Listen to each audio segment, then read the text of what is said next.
again falling on a Thursday and Friday. We just can't enjoy the end of the week. And this is why I can't go see Avatar at this point. All right, let's talk about the forecast. I got you covered. So here's what we got going on over the next 3 days. Today, nothing to worry about. Clouds are returning. Tomorrow afternoon, this is when I'm expecting that snow to start to pick up, and then it really amps up in intensity as we head overnight leading into Friday. Friday is likely going to have the bigger travel issues because the main bulk of the snow and the biggest intensity is going to be falling during Thursday night and overnight. So just keep that in mind. If you can work from home on Friday or you have the option to do that, maybe just kind of in the back of your brain, think about that. And also consider, alternate travel plans if you happen to be, out and about on your Friday morning. There may be some cancellations or closings. As you can see, Monday, Milwaukee right now sitting at about 31 degrees, feels like 23, and that wind is coming off the lake still. Not as bad as yesterday. We have some bonus sunshine now. It does not last all day, and I'm telling you, I've been checking out the latest satellite and radar, and it highlights that, the cloud cover really starting to close in. The wind picks up going into tomorrow afternoon. When that low gets here, you're going to know it. That wind's going to gust off of the lake up to 30 miles an hour. That can create an additional hazard of blowing snow and drifting snow.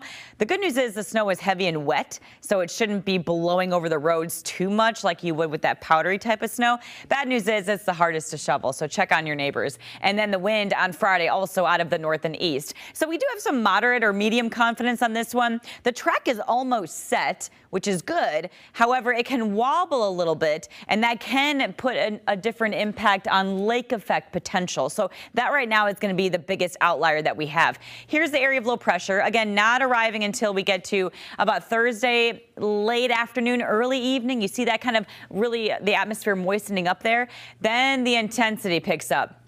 Some of the latest weather models are all favoring a southern solution. This is not going to be a mixed situation. This is all snow, and it's heavy and it's wet. The intense part happens overnight. Backside of that low, you have that lake effect potential. It's minor at this point. Again, it depends on how that low is positioned in regards to Lake Michigan. So we haven't really hopped on board lake effect, at least in our forecast, but it is something that we're going to monitor. Shoveling wise, you might shovel once during the evening.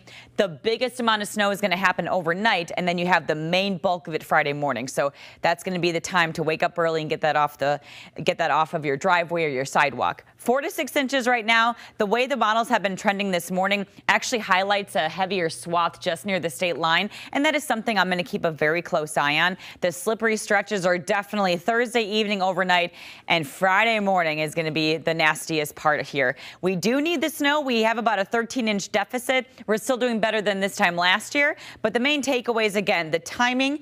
Thursday afternoon through Friday morning, generally 4 to 6 inches, and I'm monitoring that lake effect outlier. The biggest impacts, obviously, slick roads and limited visibility with those winds gusting up to 30 miles an hour both Thursday and Friday. We clear up just in time for the weekend, and more flurries on the way from Sunday and Monday.